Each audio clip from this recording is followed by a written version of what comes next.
is visible. Powers to regulate or enact laws or is ultimately enshrined in our Constitution. Now, based on the Constitution, then we have. Then, in addition to that, in addition to specific laws that are enacted for various aspects, the President and the Governor are also entitled to notify or promulgate ordinances from time to time. That is essentially because sometimes you don't have the luxury of the law being passed through the legislature or the parliament, as the case may be, and therefore if there is an emergent situation at the advice of the government, whether it is the central government or the union government or the state government, the President of India or the Chief Minister, the Governor of the respective states are permitted to promulgate ordinances, the validity of which is only restricted for 6 months. If within that 6 months that the Parliament or the state government, as the case may be, should enact the law or re-promulgate the ordinance for the purposes of continuity. In addition to that, we also have basically the court ruling on the interpretations of the various statutes, which also over a period of time assumes the nature of a law. Like for example, if the High Court of Madras, it's still High Court of Madras, not Chennai, okay? They have not changed it. And just the same way as it's wonderfully still called IIT Madras. And we prefer to have it that way. Yes. So, if the High Court of the respective state delivers a judgment on the interpretation of law, then it is binding on the state in which that particular, in the way in this High Court is pronounced as, can be adopted in the other states, but in the state it is binding on the authorities as well as the people within the state. And then, as always, any judgment of the Supreme Court is binding on all states because they are the ultimate authority for interpretation of laws.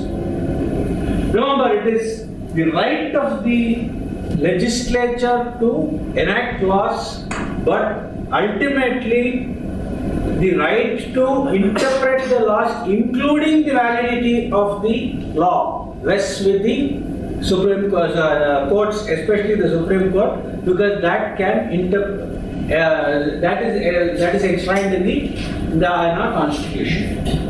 Now, the law structure also is a little difficult in the sense that while the Constitution gives the right to the various states and the Union to legislate laws, we have 3 distinct buckets. One is where it is called the Union List, where only the Union government is permitted to legislate on those issues. Then we have the State List, where only the respective states are entitled to legislate. And then what they call it, then we have the concurrent list, which means where both the union as well as the state governments are permitted to legislate on these issues. Why am I taking you through the basics on these aspects is, as entrepreneurs, sometimes we are confronted with situations where you will have to look at saying, where does the law on this fall? And therefore it becomes incumbent upon you to check out as to which state, whether the state, central or the state governments are the law is applicable, and then take decisions accordingly. So I don't even want to hazard the number of laws because it keeps changing. So, and to be honest, let me also make an honest statement. Even as I was preparing for today's session, it suddenly dawned upon me that there were issues that I was blissfully ignorant of on a couple of issues, and then I said, "Oh, this also will have to be looked at times." So, but that you will be confronted with this type of a situation. And even if you have any doubts or queries, I will make a honest attempt to address some of these. And to the extent that I am unable to do it, I'll definitely revert back to you on what the correct position of law is. Now, if you look at the compliance framework in the context of such a situation, basically you will have, as I said, the empowerment comes in the respective act which requires a citizen of the country or any person in India to conform to. Then all the acts will again stipulate some rules which drives the act. And then you will have the forms, and inevitably it is this forms where the compliance requirement is the highest, because that is your reporting requirement insofar as compliance is concerned. Then from time to time, the governments or authorities will make notifications. So you have to, in the current context, you have to be very careful of the notifications that are issued, because in some cases what happens is the act will say as the rules that may be framed, and the rules will say the rules will vest certain authorities to issue notifications from time to time. Now you have to start keeping track. If your business is relevant, you have to keep track if notifications have been issued under that. And then you have circulars which are clarificatory in nature, that is issued from time. Now, so circulars sometimes, if there are some interpretations that is very harsh or which is not contemplated, it causes hardship, the authority are permitted to issue a circular which sort of lessens the burden on the people or gives a more broader interpretation or clarificatory in nature, while it is binding on the authorities, but the circulars cannot be harsher than the interpretation of law. It can be struck down also. So the circular is always intended to be beneficial in nature, and it cannot increase the rigor of the law. And finally, you have the legal pronouncements from time to time that are applicable. So if you want to sort of monitor the legal you'll have to do a top-down approach, and then the compliance will have to be bottom-up. Now, again, for the sake of convenience, and I prefer it for more from that perspective, I have broadly sort of categorized that as corporate or existential. Now those are laws which by virtue of our existence you have to conform to. Then I call it operational laws, some which you have to conform with respect to the specific business that you are engaged in. Then the labor laws, then the taxation laws, which I'll explain to you. My suggestion for young entrepreneurs like y'all is it would be more appropriate for you to believe that certain laws exist rather than trying to understand the nitty-gritties of the law by itself. And then when I do a lot of issues on when I do discussions on process management and things like that, I seek to basically say the 4 M's of business: men, machines, materials, and methods. And believe me, the legal system is no different, because laws are there in respect of each one of them. Now you'll find, I'll explain to you why I meant that, because you have laws even for operating certain machines, using some materials, using some methods. There are laws. So you, as entrepreneurs, you have to ensure that while you are in a particular business, you also have to check if the machine that you're using is in conformance with the laws of the land. The methods that you're using are also, because there are some things that are not permitted under the Indian law at this point in time. And as far as generally is, as far as legal compliance goes, I would definitely tell that we shouldn't be taking too many risks on that. We always believe that the law code says what is not expressly prohibited is permitted. Okay, that is a definite advantage that we have in the Indian system, but we never know that sort of these things keep changing day to day. Like for instance, today the Supreme Court has ruled that in theatres, before the start of a film, you should have the national anthem play and everybody should stand. I am not too sure whether we should stand and have sing the national anthem today, or is it any, but it's a mercifully said it's entertainment only, so I presume that this will not come in the ambit of that. I think that also will now done away with. Which one? For the movie national anthem. No, today the Supreme Court has said, today they have held that it is mandatory for theatres or all entertainment programs to play the national anthem before the commencement, and everybody is required to stand. Okay, that's the. So I'll take you through these various categories on that. Now, I presume that most of us would be embarking on an entrepreneurial journey through the medium of a corporate entity. Now, basically, how can we conduct a business on our own? The easiest form is in your own name. Okay, if I can conduct, under the Constitution, I am permitted to run any business or trade in my own name. I can say R. Venkatakrishnan. I am not obliged to have any legal entity to do business. But then the issue is the individual and the business are one and the same. You cannot have even if you have a trade name. Even if I were to have a trade name, I can call my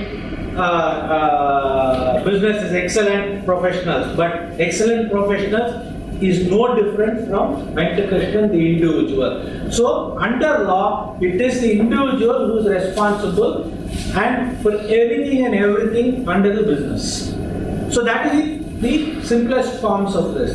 The next is, I'll deal with, so there are other legal entities from a perspective of conducting business.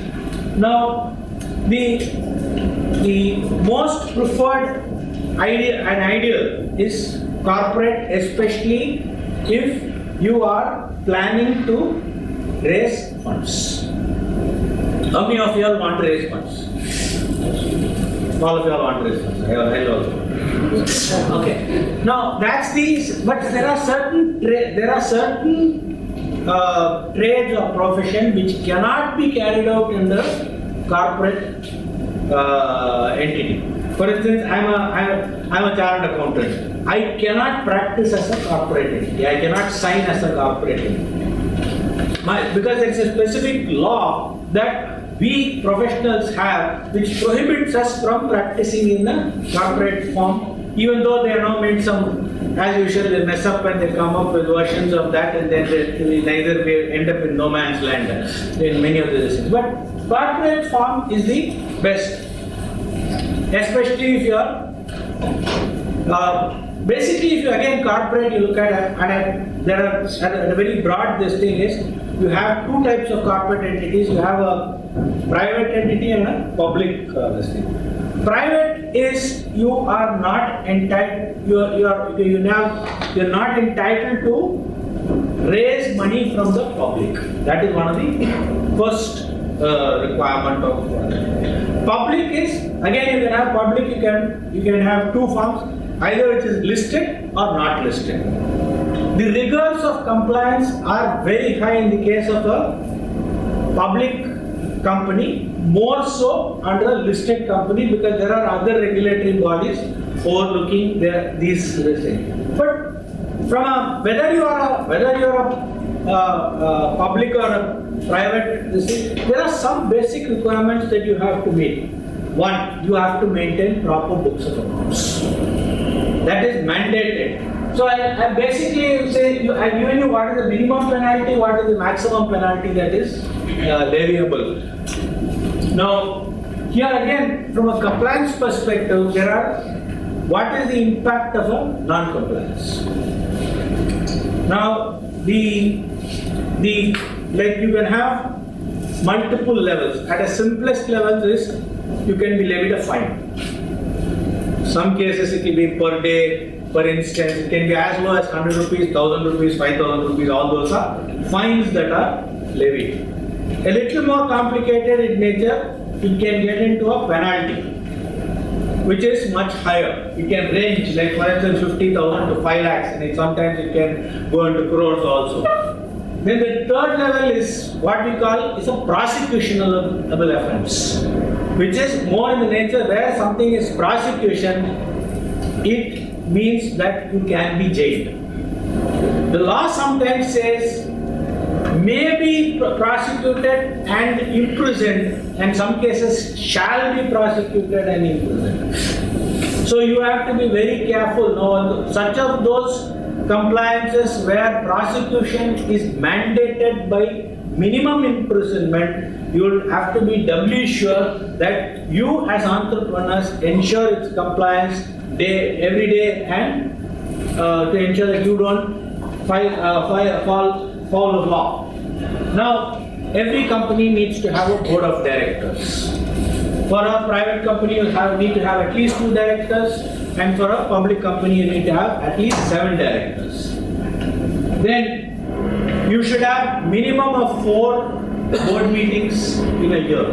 Minimum of 4 board meetings in a year. That is 1 per quarter, and you should not have a difference of more than 90 days between 2 board meetings. So you cannot have one board meeting on 1st of July, another on 31st of December, and say I am in compliance.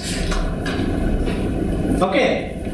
Now, and no company is entitled to give any loans to its directors. So again, that is a very, very severe thing, because they say the company and the individual are 2 different. I may be the company, I may be the only director of the, I may be the owning 100% of the company, though you require minimum 2 shareholders. I mean, me and my family members may be hold 100%, but even then, company cannot give loans to directors. And and there are certain disqualifications that a director will attract if he does certain activities, and if those activities are found and then he becomes disqualified, and after knowing that he is disqualified from being a director, he continues to be a director, the fines can vary from 1 lakh to 5 lakhs. Yes, again you have to get your registered both as an establishment as well as the item that you are preparing and selling. So these are all acts that you have to conform to very specifically in terms of operational aspects. That these are broadly what I have think that you will be required. Any person to engage in any other business that you want to check if would require specific compliance with any from commercial taxes registration, shops and establishment versus commercial taxes. Commercial taxes is for sale. This is for operations. This is for operations. One is the corporate law for existence, then the operations. I may incorporate a company, but I may not be permitted to commence business until I am registered with the operational laws. I cannot manufacture unless I get a factory license. So is it safe to assume that all business the creating of some commercial value should comply under the shops and establishment? Minimum. Yes. Either you are directly a factory, if you say I'm not a factory, then definitely you are a shop owner. You come under the ambit of the shop owner. So at a minimum, you can say that you are covered under the shop owner establishment. So immediately after incorporating, you are expected to notify the shop establishment. Give the registration to the usually they have jurisdiction in each area. They'll have a person. You have to check out who the jurisdictional area, and then again, another thing is you have to every municipal corporation will have registration contemplated under the employment and this thing. Every corporation or with any commercial enterprise, in addition, you have to get a file an application with the municipal corporation, get a license saying that I am operating a commercial enterprise. The shops and establishment comes under which department? It's interesting one. So there is a thing on this point of view. Any establishment will require to be come under the ambit of the shops and establishment. Commerce and industry. So usually come to the commerce and industry. If it's a healthcare establishment, then you sort of have to get and you have to ensure that it does not come within the ambit of the nursing homes and hospital and things like that. Because now with increasing collaborative ventures that we are embarking on, technology using collaborative techniques and medical devices and related issues, you don't know you actually are cutting across multiple areas and you may be confronted with situations where you actually have to get yourself registered under multiple agencies. So if it is a pure play, sometimes it's very easy to come back and tell you that this is the registration that is required. But if you look at multiple places, you may suddenly come up and say it may require under Drugs and Cosmetics Act registration. If you can become a nursing home at this thing, then you have to come under the Clinical Establishment Act. So there are multiple aspects that you have to be very, very careful about. Now, when you are engaging employees, there are compliances that you have to conform to, and EPF is the Employees Provident Fund Act, ESI is Employees State Insurance Act, Contract Labor Act, Minimum Wages. Now, this is the number. If you employ more than 20 people, you are liable to the registration under the Provident Fund Act, where you have to contribute as an employee 12%, and also the employee must direct 12% of his salary. There you have to look at, the problem is you don't have a single definition of salary or wages under various laws. Income tax will have one definition, PF will have one definition, ESI will have one definition. So for every this thing you have to recompute it and then only conform to it. So you have to, employer has to contribute 12%, you have to deduct 12% from the employee also.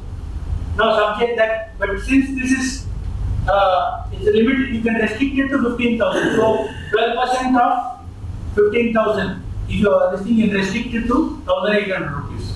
It is not like suppose I am paying 50,000 rupees and you have to pay 6,000 rupees, not required. It is 12% of. If we both agree that you are going to contribute on that, once you agree, no choice, you have to conform it full. And then sometimes up to before 20, only after you cross 20 employees are liable. But you can voluntarily go for registration before you have crossed these threshold limits. But once you have crossed the threshold limits, you don't have once you got yourself registered, you don't have a choice but to continue to conform to it, even if the number of employees come down or you don't exceed the threshold limit. So once you are within the clutch of laws, you cannot escape that. Then you have minimum wages. Every state, every this thing, there is a designated minimum wages that is supposed to be paid to based on the area, based on the profession.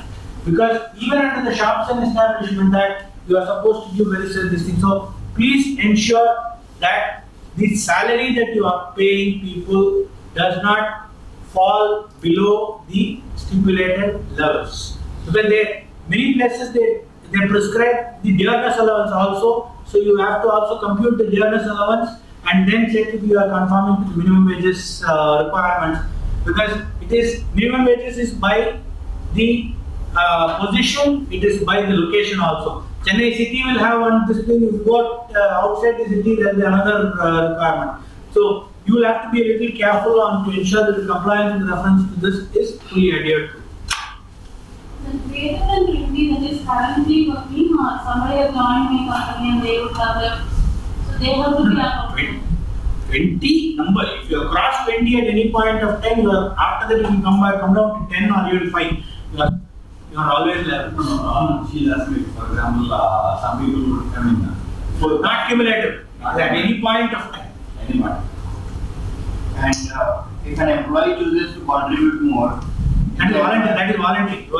If he agrees to it, you are liable to deduct it and remit it. yes, but does the employer also has to contribute equal? Your liability of the employer is restricted to 12% or 1,800 rupees.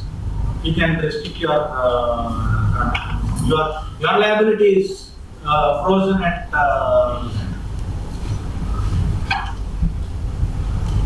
Then, if you are having 10 or more people, you have what is called the Payment of Gratuity Act, where you are supposed to pay 15 days salary for every completed year of service, and that you are liable to pay on completion of 5 years of service. Now, only catch is, while it is liable for 5 years of service, in case of incapacitation or death, the liability to pay gratuity is from immediate. So, you have to better cover yourself for that requirement, because you can take very specific policies with the, there are agencies that, like many of the insurance companies give the gratuity policies, where they take the annuity and then they estimate the actual liability. So it's better always to do it. Then you have the state, you have the profession tax you are required to conform to, because depending upon the salary, you are supposed to deduct on a half-yearly basis and remit it to the local authorities, usually the municipal authorities. So this again is many places where many organizations tend to trip and get into problems at a later point of time. Now, as if it is not enough to this thing, the law stipulates that there are certain extracts that you have to display in the office. You have to have a big wall like this. Whether we have enough space for us to look at or not, you'll have to display these things and you'll have to pin it and say anybody who wants to read it must go and read it. Now, you have to display the Gratuity Act, you have to display the Minimum Wages Act, you have to display the Payment of Bonus Act, where you have to payment of bonus again 8.33% minimum you have to pay after 3 years. And the Tamil Nadu Payment of Industrial Rules, then you have to display the Maternity Benefit Act. There are so many acts that you have to display. So please ensure that we are taking an office space on rent. At least ensure a 10 by 10 feet wall that is available for displays in various acts. You know, you won't believe I had a scene, and this is not a joke, and I can tell it as sort of a nightmare. 85, as the divisional accountant for a company, the divisional office had only 5 or 6 of us in the office, and out of that there was one lady secretary, and I remember Mrs. Starr, her name was, and this man came back when the labor inspector came into the office and said, you are not displaying the Maternity Benefit Act. I said, sir, the lady is only one lady working here. She is already 52 or 53. What do you want me to display the Maternity Benefit Act for? No, you have to display it. I said, give me a break. Then I said, okay, and I displayed. Then I got that big this thing and said, Mrs. Toro, this is here the Maternity Benefit Act. You are entitled to this. So display. I said, RVK, what are you doing? I will display it wherever I want. I said, choice is yours. She said, finally, if I found it, she fixed it on the toilet ceiling. She written, button for ceiling and tipping around. You wanted it displayed. How it is displayed is my challenge. So the point is, and I know, like, I got pulled up for that personally is, couple of years back, my own staff, I used to give them minimum 8 months leave under the mandatory full pay I used to tell them 3 months before you can take leave, 4 months, 5 months you are entitled to take leave, and I pay you this thing. And they came and said display was not there. And so the staff said, we got full salary, I just delivered, I told you the pay again. He sent the check home in there. No, fine 5,000 rupees. I said that is what it is. But the point I'm trying to say is they can give best. All these guys, they can get under your skin and make your life miserable. So every company you have to display the comply with the maternity benefit. As I said, you cannot employ for a period of 6 months before and 6 weeks before and 6 weeks after. You cannot employ a lady who's listening. And again, you cannot sort of make them do any work that is which requires them to stand or entails them working and standing. So better be careful on these issues if you're an employer. I know most of us are not more compliant with all this, but then these are all acts of yesteryears which today we still require to. Now this is a very strong case which I would. This is being monitored by the Supreme Court itself. The compliance to the Sexual Harassment Prevention Act of 2007. This thing. It was an outcome of the Visakha case. This thing. Now, you have to have a whistleblower policy. You need to have a constituted committee where people are entitled to complain. To issues like even it is better to have even a lady who is not a senior staff of the company, but if possible from an NGO or from outside, because the rigors of this can be very hard. So my suggestion to all youngsters is these are more recent laws on labor laws which require a lot more compliance, and the constitution of the committee, the way any person is entitled to file a complaint with the management on this thing. If somebody chooses to be difficult, they can really get under the skin insofar as these laws are concerned. That is on a broad level on the operational, on the labor related part. Any questions on specifically against which I have not covered insofar as any of your, I really didn't check, I presume that it must be early stage manufacturing or some technology related activities, so I am going on that, my judgment on that. Is there any specific? There is something where Workmen Compensation Act. I would just like to know, like, if an employee is traveling from home to office and if he, as in something happens to him in that, should that be paid by the employer? See, Workmen Compensation Act is basically any accidents that happen in the course of work. Okay. Now, in the course of work is an extremely, suppose he is a marketing or a sales or a purchase guy. His work entails that he has to move around. Then it becomes in the course of work. But normally, otherwise, it is within the premises where he is contracted to work. That is why it is very critical that when you employ a person, you give an appointment order which stipulates what is his terms and conditions, what is his, where he's got to work, what is his work. Better to stipulate that, because that will become the basis for the. But again, Workmen's Compensation Act has limit ceilings on who's a workman, what is the salary. Again, it linked to your PF and 15 people drawing less than 15,000 and things like that. And under the Workmen's Compensation, you can take there is very cheap policies available for which does not, the premium does not exceed, I think, 200-300 bucks per employee. So my suggestion is cover them under the Workmen's Compensation Act policies. Yeah, that is the best way to comply. Because the challenge is if an unavoidable unfortunate incident does happen, and you are liable to it and you are not covered. Now this is one is the compliance, other is the risk.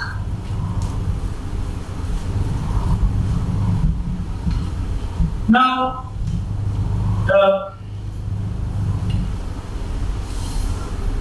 Every organization has the taxation related issues, and this is the most, again, the most difficult part, and it's going to get even more complicated in the next couple of months, because we are having a new animal of taxation which is going to override all existing indirect taxes. But I can only say it in the context of what it is today, because the indirect taxes, which is going to the goods and services tax, which is going to subsume a lot of these indirect taxes, is not yet law. And for it to become law, the parliament and the legislatures have to pass the law. And for parliament to pass, they have to meet and discuss. And they are obviously not doing that. Every day, the 12th day in succession, they had a disrupted winter session in Hope. So, but suffice to say, but if you ask, that is supposed to come effective 1st of April. But that's a very, in my opinion, it could be potentially a very optimistic way of looking at it. Possibly 1st July, and pessimistically 1st October. You guys know you not in 1st October, you might as well say 1st October 2018. So, but till that time, your existing laws are there because the structure is more or less the same. So, I will continue to. What is the difference between a direct tax and an indirect tax? Direct tax is essentially directly on the company or your entity, only on the profits or after incurring the expenditure. Indirect taxes are on the purchases and sales. So that is the difference between an indirect. The indirect taxes you can pass it on to the customer. Direct taxes you cannot pass it on to the customer. It is your own liability. Now, insofar as I give you the compliance requirement on the direct taxes, insofar as this is concerned, one, please don't make payment more than 20,000 rupees to any person in cash. You can tell me that that situation does not arise today. All cash is demonetized. I don't have cash, so that's okay. But you can in a day to a person, you cannot make more than 20,000 rupees payment. So, can you make it in 2 different days? Yes. In a particular transaction, in a day, you are not permitted to make more than 20,000. Even multiple transactions in a day, morning one, afternoon one, evening one, if you can establish that it was paid at different points of time, you cannot exceed 20,000 rupees in a day. So, if it is incurred, it will get disallowed for the purposes of the when you are computing the.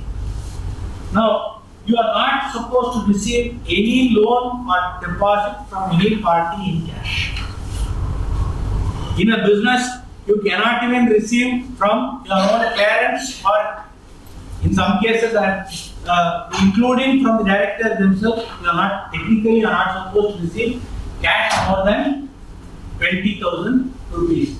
So you cannot receive, not pay back in cash. So, and the penalty can be equal to the amount of loan or deposit that you have received in cash. Now, the other thing is,